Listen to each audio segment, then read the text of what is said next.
I am Sherry, 29 years old, sitting in the back row at my brother Jake's Harvard graduation. The contrast is stark. Him with his Ivy League degree, me with my community college education. All my life I have been labeled the dumb one, while Jake was the genius. Today my father will announce Jake inherits everything, our $50 million company at Tesla and our Manhattan mansion. What nobody knows is that a stranger is about to hand me an envelope that will change everything. Before I continue my story, let me know where you are watching from. Hit that like button and subscribe if you have ever felt underestimated like me. Growing up in the Lawrence family meant privilege, wealth, and impossible expectations. Our sprawling estate in the Hamptons, with its manicured gardens and infinity pool, was the envy of many. But behind those perfect white columns lay a childhood marked by constant comparison and subtle emotional neglect. My father, Thomas Lawrence, built Lawrence Technologies from nothing into a $50 million empire. A self-made tech mogul with piercing blue eyes that could strip you bare with just a glance. He demanded nothing short of excellence.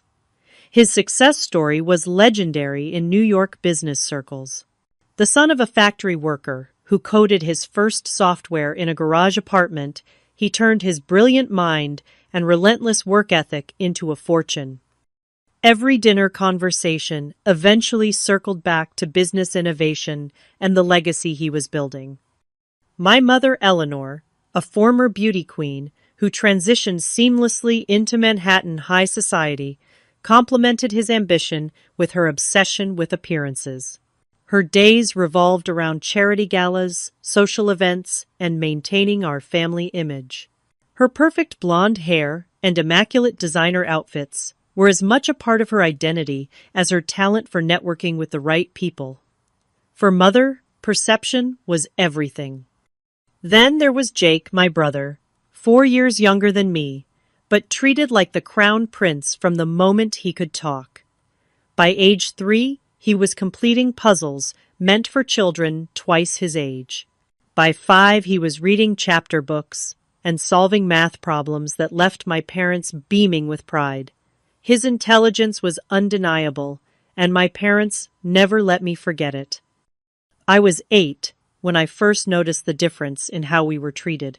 I had spent weeks working on a science project about the water cycle, carefully crafting clouds from cotton balls and painting a landscape that showed evaporation, condensation, and precipitation. The night before it was due, I proudly displayed it on the dining room table. Father glanced at it briefly. "Not bad, Sherry, but make sure you understand the actual science, not just the art part." 2 hours later, Jake toddled in with a simple circuit he had built with Father, making a small light bulb glow. Father called Mother in to witness this miracle. "Look at this, Eleanor. 4 years old and already understanding electrical circuits. This boy is going to change the world someday." No one mentioned my project again. The pattern continued throughout elementary school. My report cards with B's and occasional C's were met with tight smiles and comments about needing to apply myself more. Jake brought home nothing but, as often, with notes from teachers about his exceptional abilities. Each perfect grade was celebrated. Each academic achievement commemorated. What no one bothered to notice was how hard I tried. I spent hours staring at pages that seemed to swim before my eyes, letters jumbling and rearranging themselves no matter how much I concentrated. Math problems that seemed simple to others required triple the effort for me to solve. But whenever I asked for help, the response was always some variation of, "You just need to focus more, Sherry." Look at how easily Jake grasps these concepts. By 6th grade, the roles in our family were firmly established. Jake was the genius, the future of Lawrence Technologies. I was the disappointment, the one who just did not measure up. The divide grew more pronounced when I entered 8th grade. My science fair project that year was on sound waves, and I had spent months researching and building a demonstration of how different frequencies affected water patterns. The night before the fair, I practiced my presentation for the family. Father checked his watch repeatedly during my explanation. When I finished, he nodded absently. "Sounds interesting enough. Just try not to mumble during the actual presentation. You know how that makes you sound." Then Jake, not even in middle school yet, bounded in with a complex computer program he had written that could calculate prime numbers. Father spent the next 2 hours sitting with him, discussing algorithms and efficiency, completely forgetting about my science fair the next day. Mother was no better. Her concerns centered on appearances rather than achievements. "Sherry, you really should do something with your hair for the science fair, and that outfit does nothing for your figure. First impressions matter."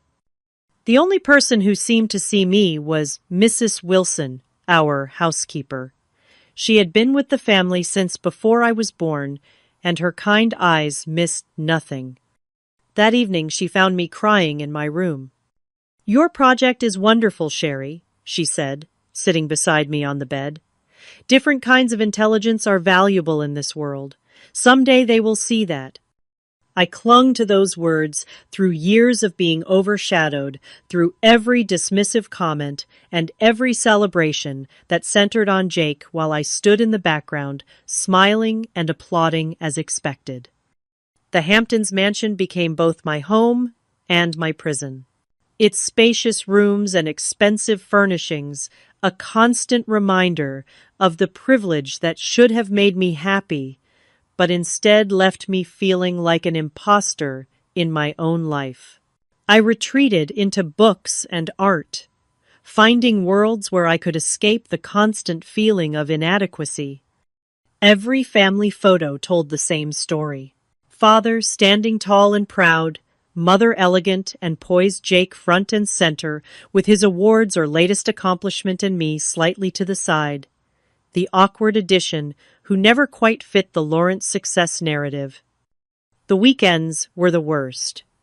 Father would take Jake golfing with business associates or to the office to show him the workings of Lawrence Technologies. Mother would attend her social functions, occasionally bringing me along, but always introducing Jake as our little genius before quickly mentioning that I was there too.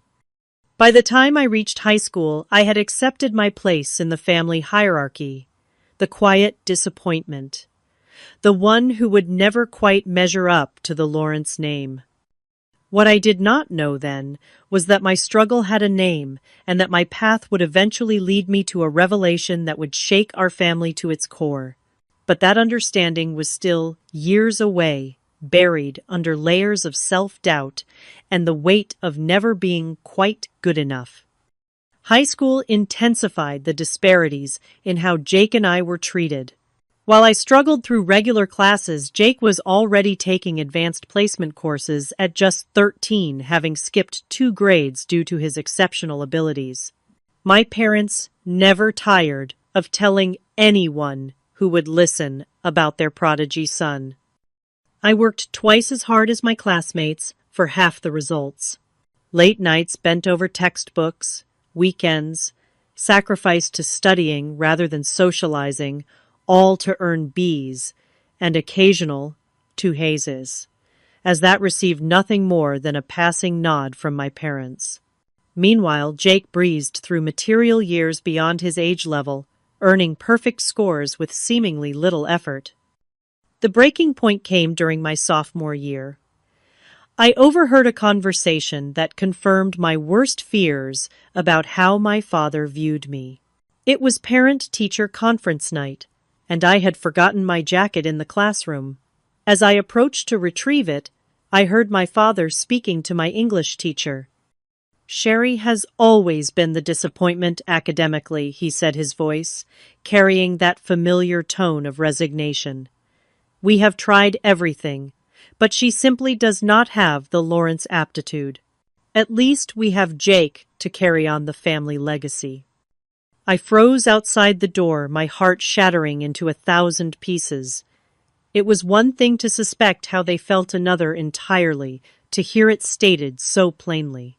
I retrieved my jacket the next day instead, and never mentioned what I had heard. That same year, I discovered photography. My art teacher, Miss Brennan, noticed my eye for composition and encouraged me to join the photography club. Behind the lens, I found a world where my dyslexia did not matter. A world where I could express myself without struggling with words or numbers. For the first time, I excelled at something. When I showed my parents my photographs that had been selected for the school art show, Mother tilted her head and said, "That is a nice hobby, dear, but do not let it distract from your academic studies." Father barely glanced at them. The real world runs on technology and business acumen, Sherry, not artistic hobbies. Their dismissal hurt, but I had grown accustomed to the pain. I continued taking photographs, finding solace in capturing moments of beauty and truth that my parents could not diminish. It was through photography club that I met Danielle, who became my first true friend. Tall with wild curly hair and an infectious laugh, she really saw me in a way no one in my life ever had. "These are amazing, Sherry," she said, the first time she saw my work. "You have a gift for finding beauty in unexpected places." Her words were a balm to my wounded spirit. With Danielle, I could just be myself. No expectations, no comparisons, no disappointment. My 16th birthday crystallized my place in the family. Mother had promised a small celebration dinner. I invited only Danielle, not wanting to draw attention to my lack of other close friends.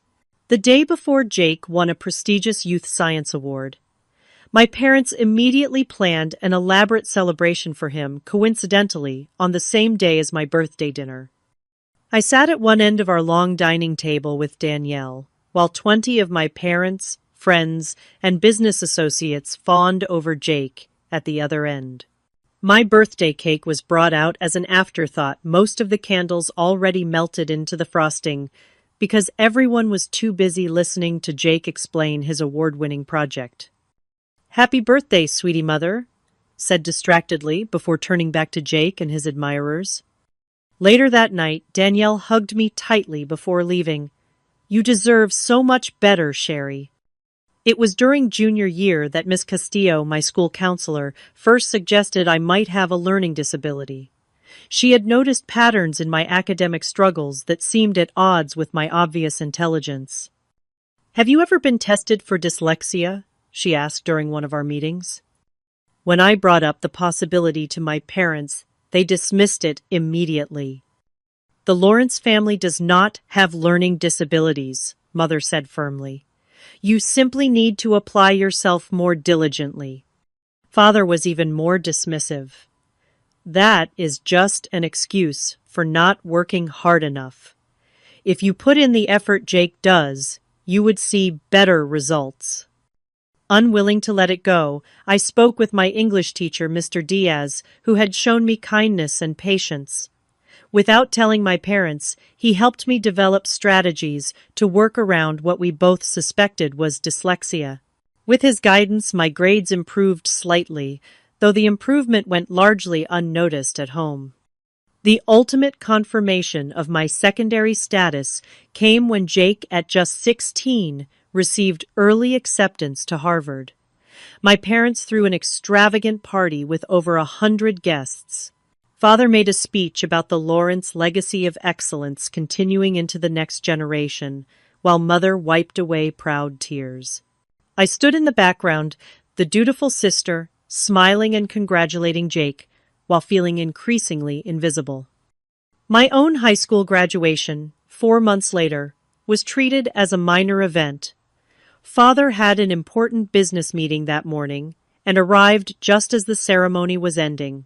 Mother attended, but spent most of the time on her phone coordinating details for a charity gala she was chairing. There was no party, just a quiet dinner at home, where the conversation quickly turned to Jake's upcoming freshman year at Harvard. That summer, I made a decision that surprised everyone, including myself. I announced that I would be moving out and attending the local community college. Community college, mother echoed, her voice dripping with disdain. But what will people think? Father sighed heavily. If that is the best you can manage, I suppose we have to accept it. Not everyone can be Harvard material. The words stung, but I held firm. With money saved from a part-time job at a local photography studio, I rented a small apartment near the community college. It was tiny, with just enough room for a bed desk and my photography equipment, but it was mine. A space where I was not constantly reminded of my inadequacy. The day I moved out, Mrs. Wilson hugged me tightly. "Sometimes you need to leave to find yourself," she whispered. "I am proud of you, Sherry." Her words gave me strength as I embarked on a new chapter, determined to define myself on my own terms, away from the shadow of Lawrence's expectations. Community college became my unexpected salvation. During my first semester, a perceptive English professor suggested I get formally tested for learning disabilities. The results confirmed what Miss Castillo had suspected years earlier. I had moderate to severe dyslexia. Far from being devastated by the diagnosis, I felt an overwhelming sense of relief. My struggles had a name. I was not stupid or lazy or disappointing. My brain simply processed information differently. With proper accommodations like extended test times, text-to-speech software, and alternative assessment methods, I began to thrive academically for the first time in my life. I wish I could say I immediately shared this revelation with my family, but years of dismissal and diminishment had taught me caution. Instead, I kept my diagnosis and newfound academic success to myself, a private victory that no one could diminish with comparisons to Jake. It was during my second year that I met Professor Amanda Taylor, who would change the trajectory of my life. Tall and commanding with silver-streaked dark hair, she taught computer science with a passion that made even the most complex concepts accessible. After class one day, she called me to her desk. "You have a unique way of approaching problems, Sherry," she said, showing me my latest assignment. "Where most students follow the standard algorithms, you consistently find creative workarounds. That is a rare and valuable skill." For someone who had been told all her life that she was the disappointment, hearing that I possessed something rare and valuable was like water in a desert. Professor Taylor invited me to join a small research group she was mentoring, and I accepted immediately. Under her guidance, I was introduced to coding and technology on my own terms, without the pressure of family expectations or inevitable comparisons to Jake. To my surprise, I discovered a natural talent for it. My dyslexia, which had been such an obstacle in traditional academic settings, gave me a different perspective on pattern recognition and problem solving that proved advantageous in programming. My nonlinear thinking helped me visualize solutions that others missed, and Professor Taylor encouraged me to develop this strength. She introduced me to various assistive technologies for people with learning disabilities, and I was struck by how inadequate many of them were. Most had been designed by people who did not truly understand the challenges they were trying to address. That was when the idea first took root. What if I could create something better? Something that truly understood and addressed the needs of people like me. I began spending every free moment in the computer lab, teaching myself additional programming languages and studying user experience design. Nights, weekends, holidays, all dedicated to my growing project. I started small, creating a simple browser extension that adjusted text display for easier reading by dyslexic users. When I showed it to Professor Taylor, her eyes lit up. "This has real potential, Sherry. Have you thought about expanding it?" Her encouragement was all I needed. Over the next months, my project grew into a comprehensive accessibility software platform designed specifically for people with learning disabilities. I named it Phoenix Reader, after the mythical bird that rises from ashes, just as I was rising from the ashes of my former self-perception. All this time, I maintained minimal contact with my family. Occasional holiday dinners and obligatory family events were exercises in restraint as I listened to detailed accounts of Jake's Harvard triumphs. He was double majoring in computer science and business, interning at major tech companies during summers, and being groomed to eventually take over Lawrence Technologies.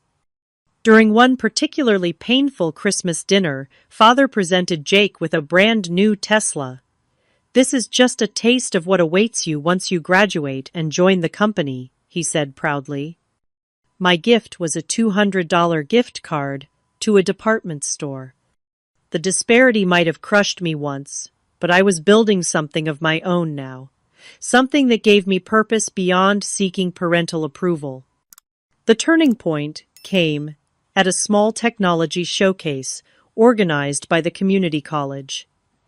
I had entered Phoenix Reader, and to my surprise, it attracted attention.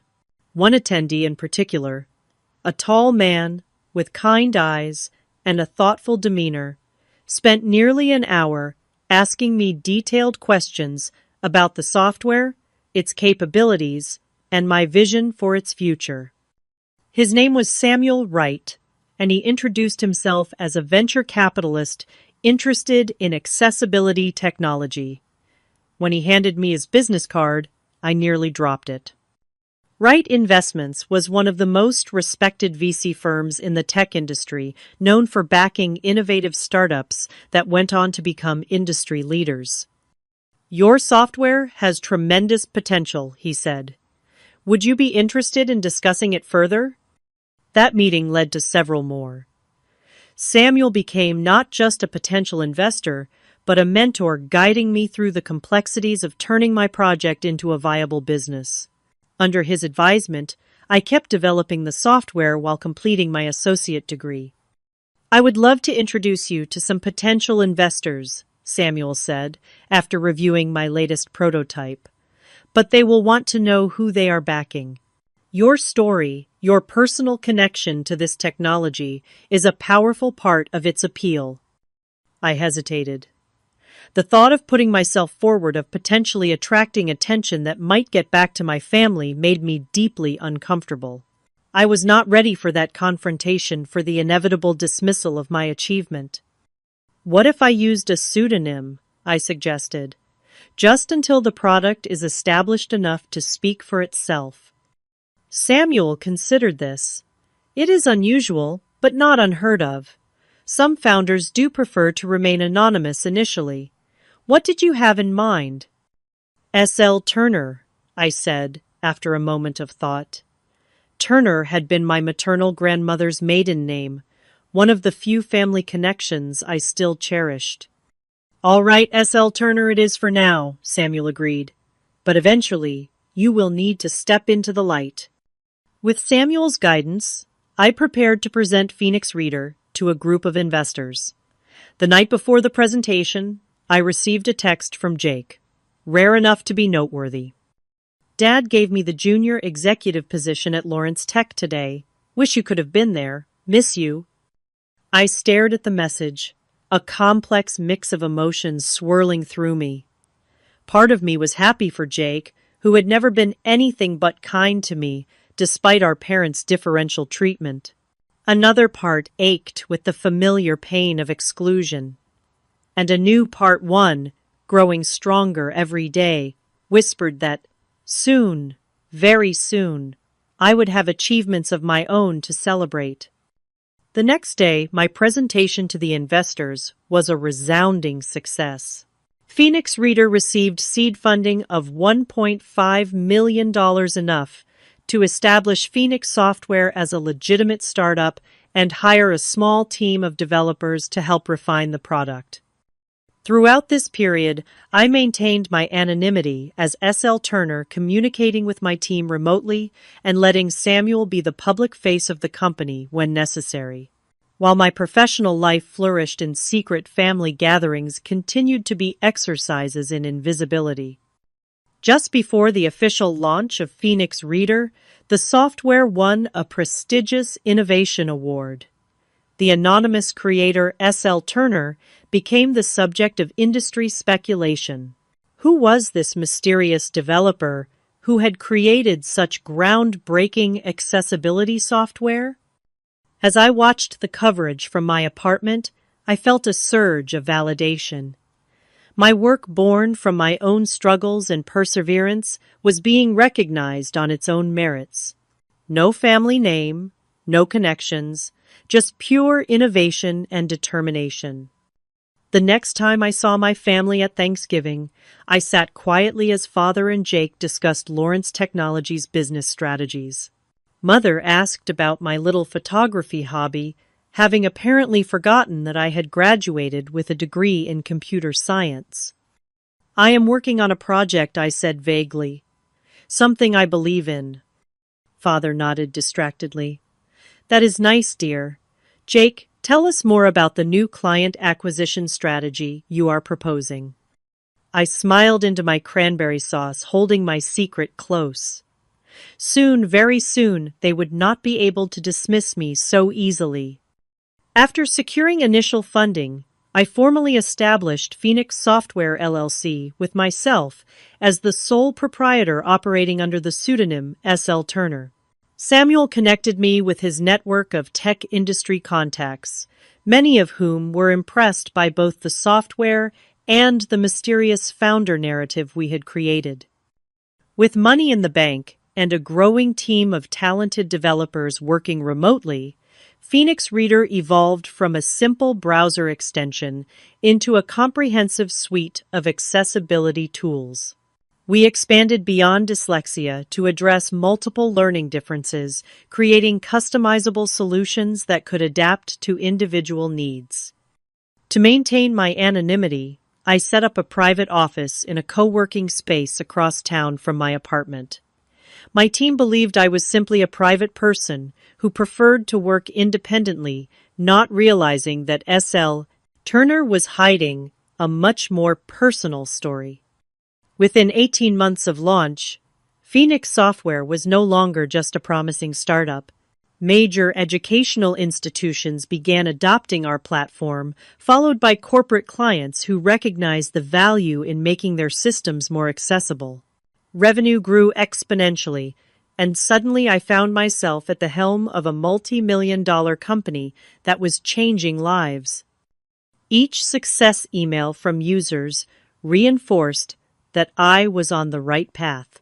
Messages poured in from students who could finally read without struggle, professionals who no longer had to hide their learning differences, parents grateful that their children had tools I never had. Thank you for giving me back my confidence, one user wrote. For the first time in my life, I do not feel stupid. Those words resonated deeply. I printed that email and kept it pinned above my desk as a reminder of why Phoenix mattered. As Phoenix Software grew, I reinvested most of the profits back into research and development, determined to stay at the cutting edge of accessibility technology. We expanded into mobile applications, artificial intelligence-assisted learning, and even began developing hardware specifically designed for users with various learning differences. 3 years after launch, Phoenix Software was valued at over $200 million. Business publications began speculating about the identity of the reclusive founder, who was S.L. Turner. And why did they remain in the shadows while their company transformed the accessibility landscape? The irony of my situation became even more pronounced when Lawrence Technologies, my father's company, began losing market share to newer, more innovative firms, including Phoenix. Their educational software division, once a market leader, was particularly affected by our superior accessibility features. During a rare family dinner, I listened as Father complained about changing market dynamics. These upstart companies with their flashy new features are eating into our core business, he grumbled. Especially that Phoenix software with their accessibility nonsense. What is wrong with making software more accessible, I asked, keeping my voice casual while my heart raced. Father waved a dismissive hand. It is a niche market, not worth the development costs for such a small user base. Jake, to his credit, disagreed. Actually, Dad, I think Phoenix is onto something. Learning disabilities affect a significant percentage of the population. Making technology more accessible isn't just good ethics, it is good business. Father scoffed. Well, when you take over the company, you can waste resources on that if you want. Speaking of which, Jake graduates in 3 months. We should start planning the celebration. And just like that, I was invisible again. As Jake's Harvard graduation approached, the pressure from my investors to reveal myself as S.L. Turner intensified. Phoenix was preparing for a major new product launch, and my continued anonymity was becoming a liability rather than an asset. Samuel called me into his office for a serious conversation. "Sherry, it is time," he said gently. "Phoenix has outgrown the mysterious founder narrative. The company needs a face, a story, a leader who can stand in the spotlight." "I know," I admitted. "I have been thinking about it too. May I ask, what is holding you back?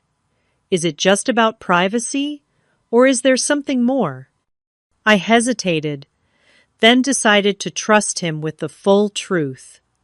I told him about growing up as the disappointment about being labeled the dumb one, while Jake was the genius about years of dismissal and diminishment. Samuel listened without interruption, his expression thoughtful. "So, your family has no idea that you founded Phoenix, that you are S.L. Turner?" "None. They think I have some vague job in tech support or something. They never ask for details." "And Jake's graduation?" "I have been invited. Father is planning to make some big announcement about Jake's future and the family legacy." Samuel leaned forward, his eyes intent. "Sherry, I do not believe in coincidences. The timing of this Jake's graduation and our need to reveal you as Phoenix's founder feels significant. Perhaps the universe is offering you an opportunity." "For what?" "For closure, for vindication, for finally being seen." The thought terrified and exhilarated me in equal measure. "I am not suggesting you do this for revenge," Samuel continued. "Revenge is hollow. But there is power in standing in your truth, in no longer hiding your light." I considered his words carefully.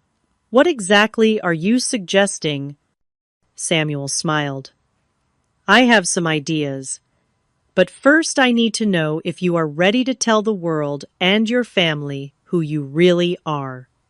After a long moment, I nodded. "Yes, I think it is time." Over the next weeks, as Jake's graduation approached, Samuel and I prepared for what we came to call Operation Phoenix Reveal. Legal documents were drawn up, press releases drafted, a comprehensive communication strategy developed. The week before the graduation, I received a formal invitation to Jake's graduation celebration dinner.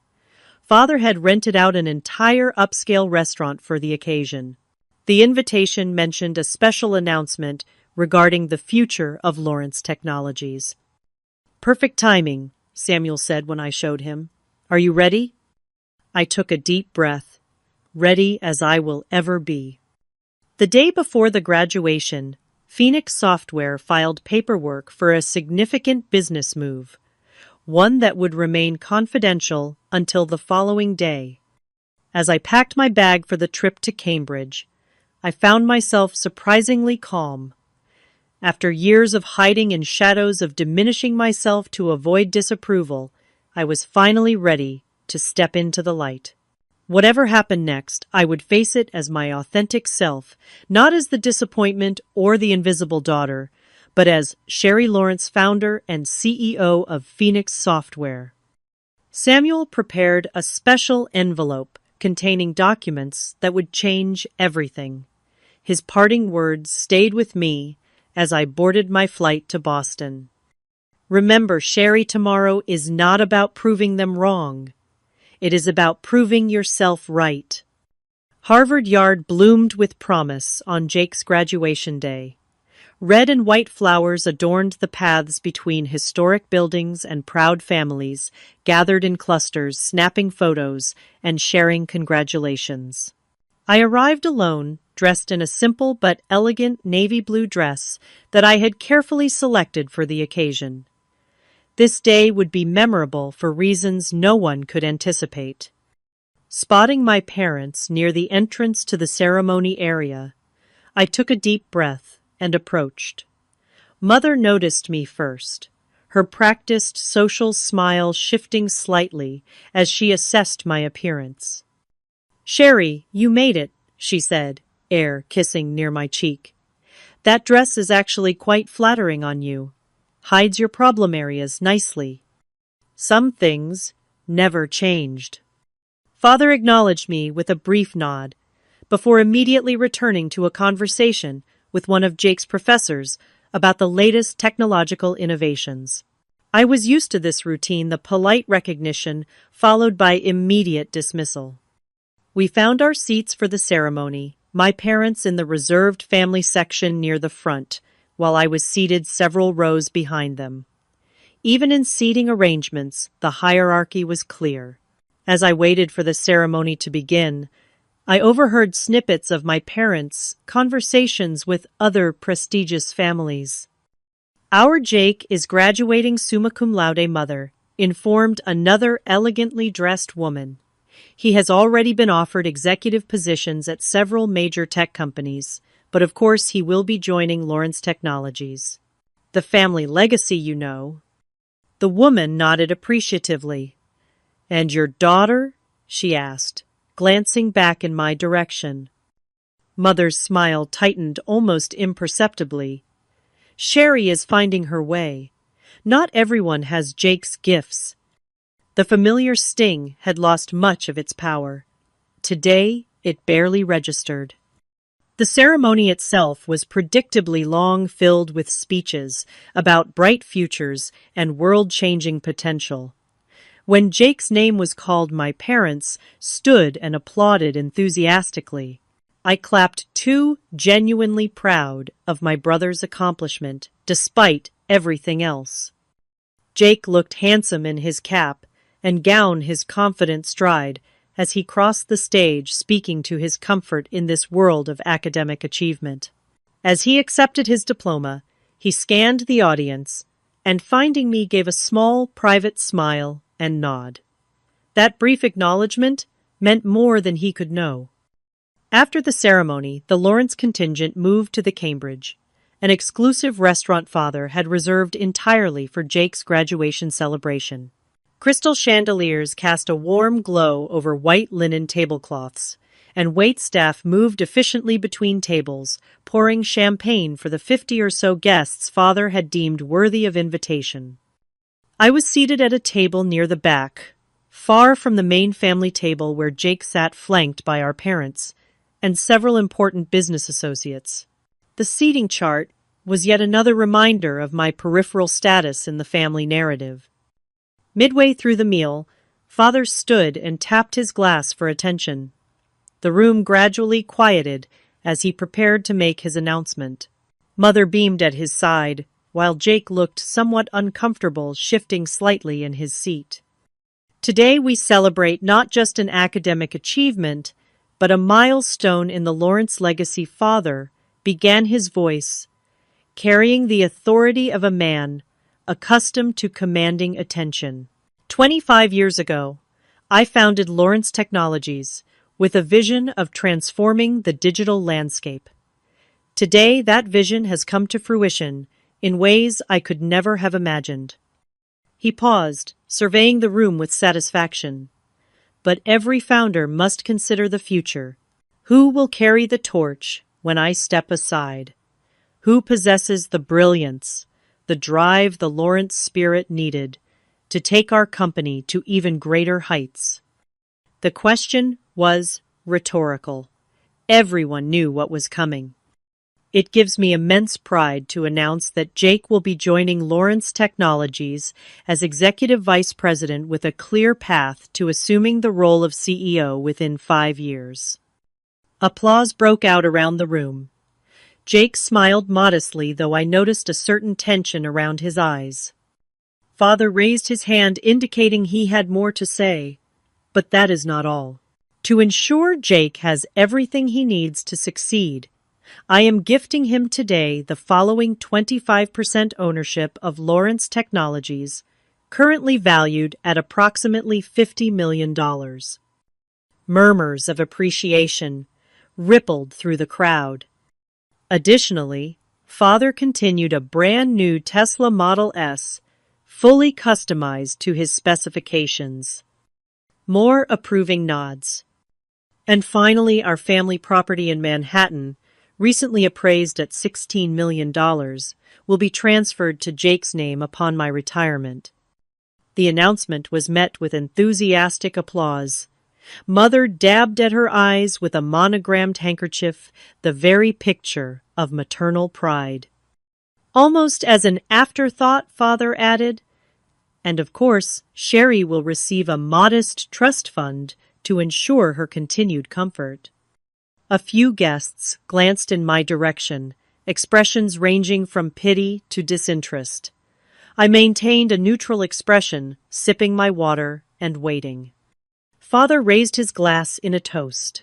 To Jake Lawrence, the future of our family legacy. Everyone stood, glasses raised, echoing the sentiment. I rose, 2 glass in hand, my expression revealing nothing of the emotions churning beneath the surface. As the meal continued, business associates and family friends stopped by Jake's table to offer congratulations and discuss future opportunities. No one approached my table. I was, as always, a footnote in the Lawrence story. Mother made her way through the room, accepting congratulations as if Jake's achievement were primarily her own. She paused briefly at my table. "Try the chocolate torte, dear. Though perhaps just half a portion for you," she suggested, her gaze flicking critically over my figure before she moved on to more important guests. Father remained stationed near Jake, introducing him to influential contacts and outlining their vision for the future of Lawrence Technologies. I caught fragments of their conversations, plans for expansion, new product lines, strategies to regain market share, lost to more innovative competitors like Phoenix Software. The irony was almost too perfect. Jake seemed increasingly uncomfortable as the evening progressed, his smile becoming more forced with each introduction and expectation placed upon him. At one point, our eyes met across the room, and I saw something like an apology in his gaze. As dessert was being served, the restaurant door opened and Samuel Wright entered. Tall and distinguished in a perfectly tailored suit, he commanded attention without effort. Father noticed him immediately, his expression registering surprise, followed by keen interest. Samuel Wright's reputation in the business world made him a valuable potential contact. I watched as Samuel exchanged brief pleasantries with a few guests before making his way directly toward my table. Father tracked his movement, confusion evident when Samuel bypassed the main family table and headed straight for me. "Samuel," I said quietly as he reached me. "Right on time." He smiled warmly. I would not miss this for the world. With deliberate care, he removed an envelope from his inner jacket pocket and placed it in my hands. "It is time to tell them who you really are," he said loud enough for nearby tables to hear. The conversations around us dimmed as curiosity spread through the room. Father half rose from his seat, clearly perplexed by this unexpected development at his carefully orchestrated event. I opened the envelope with steady hands, though my heart raced within my chest. The moment I had both dreaded and longed for had arrived. Years of dismissal, of being the invisible daughter, the disappointment, had led to this precise moment. As I removed the documents from the envelope, Samuel placed a reassuring hand on my shoulder. I took a deep breath, then stood, turning to face the room, to face my family, to face my truth. With the envelope in my hand, I walked slowly toward the main table where my family Saturday. The room had grown unnaturally quiet, all eyes following my unexpected movement. Father's expression shifted from confusion to annoyance at this disruption of his carefully orchestrated evening. "Sherry, this is hardly the time," he began, his tone carrying that familiar note of dismissal. I stopped directly across from him, Samuel, a supportive presence just behind me. "Actually, Father, I think this is exactly the time." Something in my voice, a newfound confidence, perhaps caught his attention. He fell silent, watching me warily. "Do you know what Phoenix Software is?" I asked, my voice clear and steady. Father frowned. "Of course I do. They are one of our main competitors in the educational software market. What does that have to do with anything?" I placed the envelope on the table. Everything, actually. With deliberate movements, I removed the documents and laid them out for him to see. Corporate filings, financial statements, press releases, prepared for tomorrow's announcement. "My name is Sherry Lawrence," I said loud enough for everyone to hear. "But in the business world, I am better known as S.L. Turner, founder and CEO of Phoenix Software." The silence that followed was absolute. Mother's champagne glass froze halfway to her lips. Jake's eyes widened, then a slow smile spread across his face. Father stared at the documents, then at me, disbelief etched in every line of his face. "That is impossible," he finally said, his voice hoarse. "Phoenix Software is worth $212 million as of yesterday's valuation," I finished for him. "More than 4 times the value of Lawrence Technologies." I could almost see him processing this information, his businessman's mind calculating the implications, even as he struggled with the concept that his disappointing daughter could have achieved this. "You expect us to believe that you, who could barely pass basic math, created one of the most innovative software companies of the decade?" Mother interjected, her voice brittle with skepticism. I turned to her, smiling gently. "Yes, Mother. I, who could barely pass basic math because of my undiagnosed dyslexia, created Phoenix Software specifically to help people like me overcome learning challenges that the education system fails to address." Dyslexia, Mother echoed as if the word was foreign to her. "Yes, the learning disability you and Father refused to have me tested for because the Lawrence family does not have learning disabilities. The one that made me struggle through school while you both labeled me the disappointment." Father had begun examining the documents more closely, his businessman's instincts taking over. His face paled as he recognized the legitimacy of what he was seeing. "Why would you keep this secret? Why operate under a pseudonym?" he demanded. "Would you have believed me if I had told you? Would you have supported me, invested in my vision, celebrated my achievements, the way you celebrated Jake's every accomplishment?" His silence was answer enough. "I did not create Phoenix to spite you," I continued, my voice softening. "I created it because I saw a need that no one else was addressing properly. I created it to help people like me who have been made to feel stupid or lazy or less than because their brains work differently." I turned to address the entire room. Phoenix Software's accessibility platforms are now used by over 3 million people worldwide.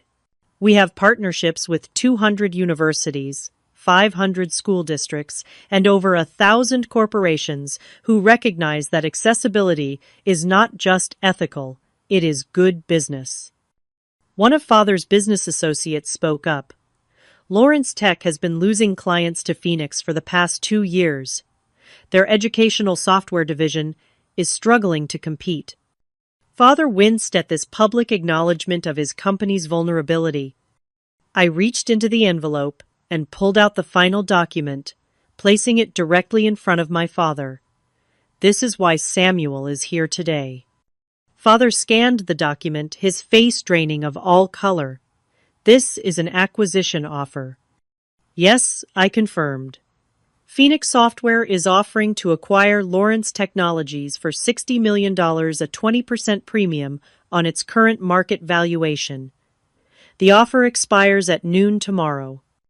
The murmurs that erupted around the room were a mixture of shock, amazement, and in some cases poorly concealed amusement at the dramatic turn of events. Father stared at me as if seeing me for the first time. Before he could respond, Jake stood up. "I have known for almost a year," he announced. All eyes turned to him, including mine. Known what Mother demanded. Jake smiled at me, a genuine smile full of what looked like admiration, that Sherry is S.L. Turner, that she founded Phoenix Software.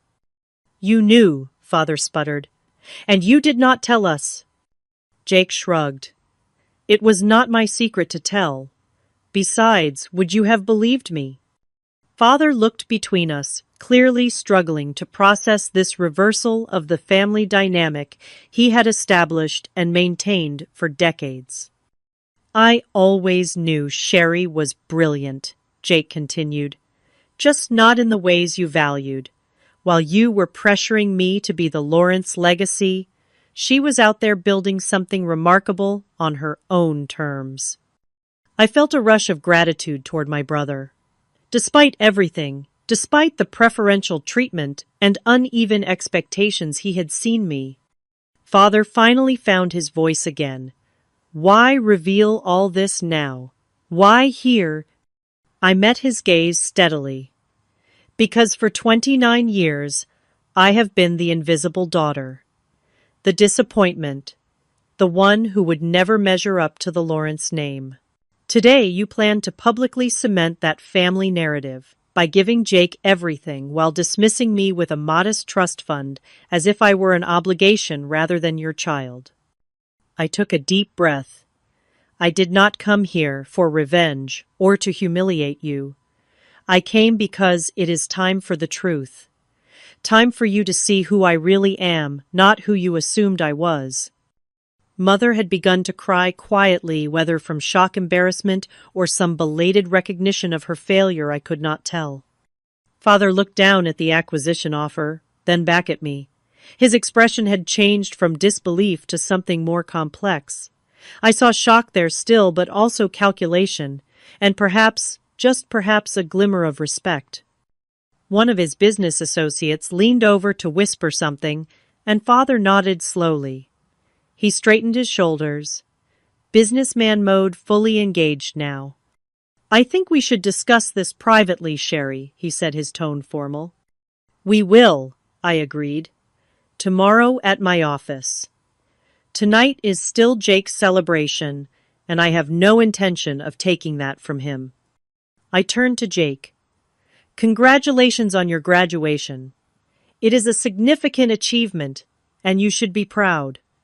Jake stepped around the table, and to everyone's surprise, pulled me into a tight hug. "I am more proud of you," he whispered. "You did this all on your own without any of the advantages I had." As we separated, I saw something shift in the room. The way people looked at me had changed. No longer the pitied afterthought, I was suddenly someone of interest, someone who commanded respect. Samuel placed a hand on my shoulder. "I think we should let everyone process this information," he suggested quietly. "Your point has been made." I nodded suddenly, feeling the emotional weight of the moment. Years of invisibility, of quiet striving, of building something from nothing, while carrying the burden of being the family disappointment, culminated in this singular moment of recognition. As Samuel and I turned to leave, Father called out, "Sherry, wait!" I paused, looking back at him. "The Lawrence spirit," he said, his voice carrying a note of wonder. "Perhaps you inherited it after all." It was not an apology. It was not even a full acknowledgement of the years of dismissal and diminishment. But coming from Thomas Lawrence, it was unprecedented. I smiled slightly. The Phoenix Spirit, Father, rising from ashes to create something new, something better. With that, Samuel and I departed, leaving behind a room full of stunned guests and a family whose carefully constructed narrative had just been completely rewritten. The days following Jake's graduation celebration were a whirlwind of activity. Phoenix Software's acquisition offer for Lawrence Technologies made headlines in the business world, with speculation running wild about the previously anonymous S.L. Turner, now revealed to be the overlooked daughter of tech mogul Thomas Lawrence. I maintained media silence, letting Samuel handle press inquiries, while I focused on the more important matter: my family. Father called the morning after the revelation, his voice uncharacteristically hesitant. "I would like to meet to discuss the offer," he said formally. I agreed, suggesting my office rather than his. The power dynamic had shifted, and we both knew it. When Father arrived at Phoenix Software headquarters, his expression, as he took in the modern, accessible design of our workspace, told me he was seeing me, truly seeing me for the first time. Gone was the dismissive glance, replaced by wary respect. My office reflected my values: clean lines, adaptable technology, and design elements specifically created to aid focus and minimize visual stress for those with learning disabilities. Father stood somewhat awkwardly until I gestured for him to sit. "This is impressive," he admitted, looking around. "Very different from Lawrence Tech." I nodded. "We designed it with accessibility as the core principle, not an afterthought." For nearly an hour, we discussed the acquisition offer in purely business terms. Father had recovered his composure and negotiated with his usual acumen, suggesting modifications to certain terms. I listened, agreed to some points, held firm on others. When the business discussion concluded, an uncomfortable silence fell between us. 2 decades of emotional distance could not be bridged in a single conversation. "Why did you never tell us?" he finally asked, the businessman facade cracking, to reveal the father beneath. "I would you have believed me," I countered. "When I suggested I might have dyslexia, you dismissed it. When I showed interest in technology, you dismissed it. You had already decided who I was, Father, and it was easier to maintain that narrative than to see me differently." He flinched slightly at the truth in my words. "We made mistakes." He acknowledged a significant concession from a man who prided himself on being right. "Your mother and I, we saw what we expected to see." "And Jake," I asked, "did you ever consider that perhaps the pressure you put on him might have been as harmful in its way as your dismissal was to me?" Father looked genuinely surprised by this suggestion. "Jake thrived under pressure. He has always been exceptional." "Yes, he has," I agreed. "But did you ever ask him if running Lawrence Technologies was what he wanted, or did you simply assume that your dream should be his?" The question hung between us, challenging years of unexamined assumptions.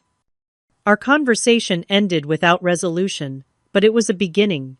For the first time, we had spoken to each other as adults, as equals, rather than as the disappointed father and the disappointing daughter.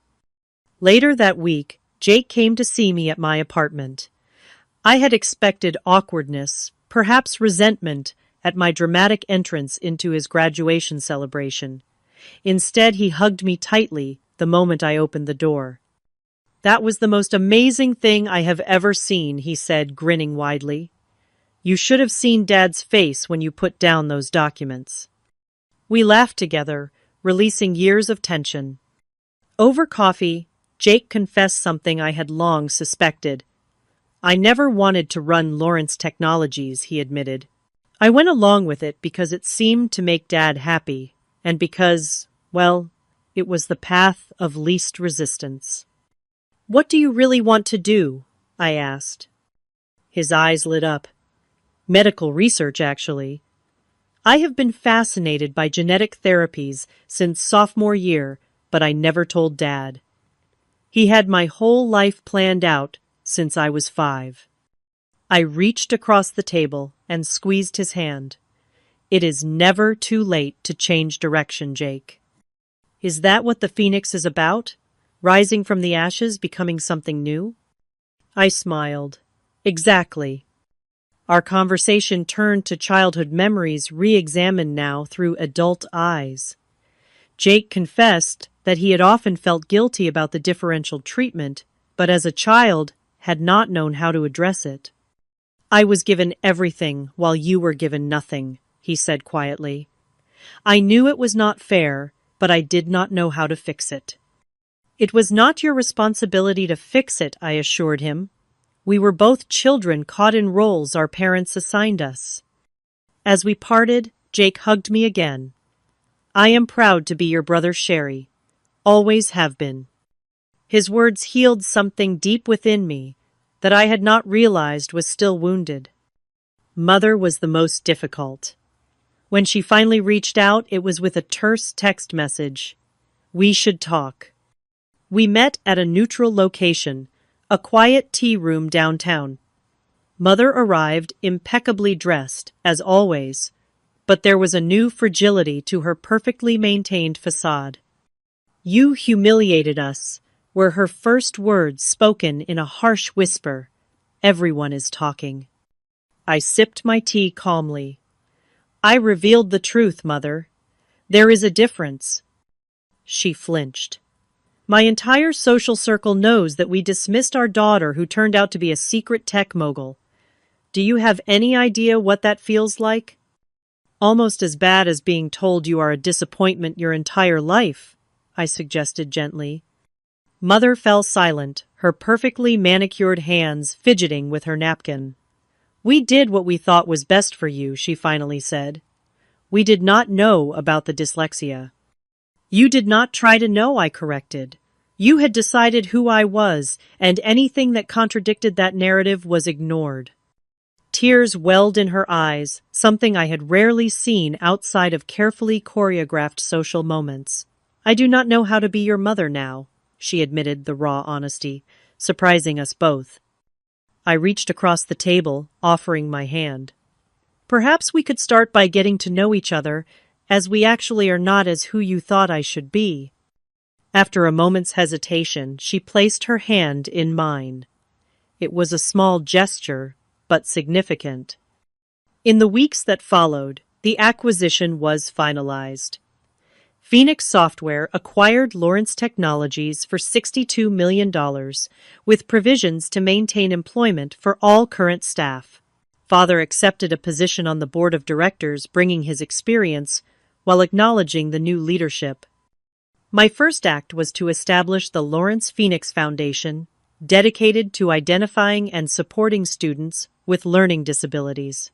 The foundation provided testing technology and mentorship to ensure no child felt stupid or less than because their brain worked differently. As part of the foundation launch, I gave my first public interview as S.L. Turner, sharing my story of growing up with undiagnosed dyslexia and how it led to creating Phoenix Software. The response was overwhelming. Thousands of emails poured in from people sharing similar experiences, parents seeking help for their children, educators looking to improve their approach to learning differences. The healing with my family was slower, more tentative. We began with a family dinner at a restaurant of my choosing, neutral ground for all of us. The conversation was stilted at first.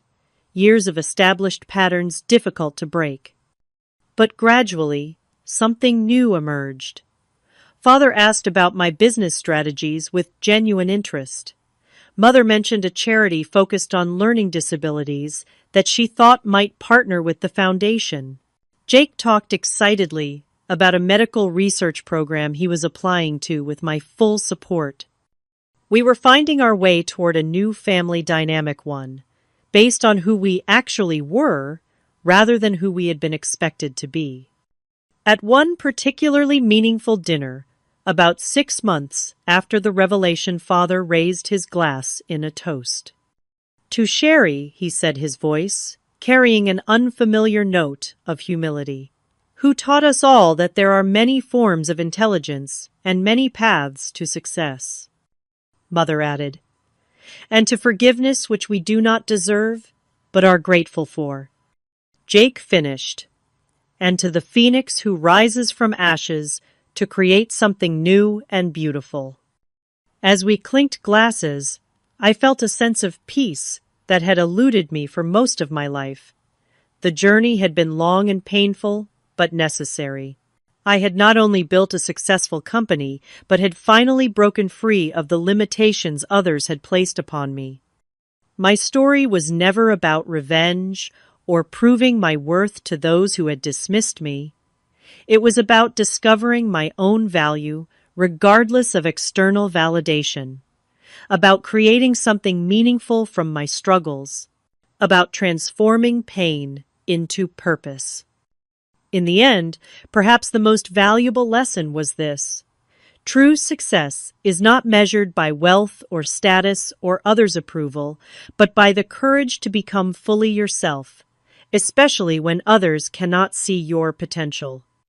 So I ask you, what hidden strengths have you been told were weaknesses? What unique perspective might you offer that others have dismissed? Remember that sometimes the greatest innovations come from those who see the world differently. The phoenix lives in all of us, waiting for the moment to rise. I would love to hear your stories in the comments below. If this resonated with you, please like, subscribe, and share with someone who might need to be reminded of their own hidden potential. Thank you for joining me on this journey. And remember, your differences are not deficits, they are your superpowers.